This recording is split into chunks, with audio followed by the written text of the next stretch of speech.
গত ৮ আগস্ট কুড়িগ্রাম সদর উপজেলার পলাশবাড়ির বাসিন্দা তামিরুন্নেসাকে গুরুতর অবস্থায় নেওয়া হয় সদর হাসপাতালের জরুরি বিভাগে। পরে তিনি মারা যান।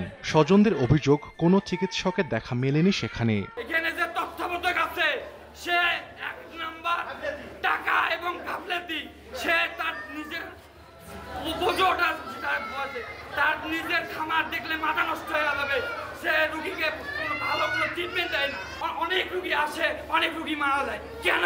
2016 সালে কুড়িগ্রাম সদর হাসপাতালকে 100 শয্যা থেকে 250 শয্যায় উন্নীত করা হয়। তবে এখনও নিয়োগ করা হয়নি বর্ধিত জনবল। রয়েছে যন্ত্রপাতি ও ওষুধের সংকটও। রোগী ও স্বজনদের অভিযোগ, অনেক সময় শুধুমাত্র মেডিকেল অ্যাসিস্ট্যান্টদের দিয়েই চালানো হয় জরুরি বিভাগ। টিকিট কেটে ঘন্টার পর ঘন্টা অপেক্ষা করেও চিকিৎসকের দেখা না পেয়ে ফিরে যান অনেকে। ডাক্তারের দেখা পাইনি বাবা, উঠে গেছে, মানুষের ভিড়তে উঠে গেছে। এখানে টিকিট নিতে অনেক সময় যায়, ডাক্তারের রুমের সামনে গিয়ে ঘন্টা পর ঘন্টা দাঁড়ায় থাকতে হয়।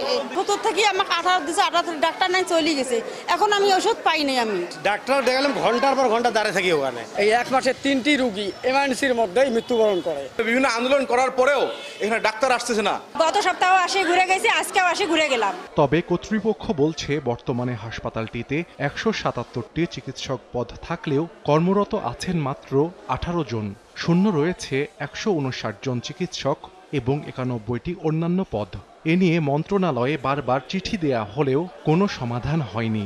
আমরা এই শূন্য জনপদগুলো পূরণ করার জন্য সংশ্লিষ্ট মন্ত্রণালয়ের কাছে বারবার অনুরোধ জেনে হাসপাতাল কর্তৃপক্ষের পক্ষ থেকে চিঠি পাঠানো হচ্ছে। কর্তৃপক্ষের তথ্য মতে কুড়িগ্রাম সদর হাসপাতালে প্রতিদিন গড়ে অন্তত 1000-এর বেশি রোগী স্বাস্থ্য সেবা নেন।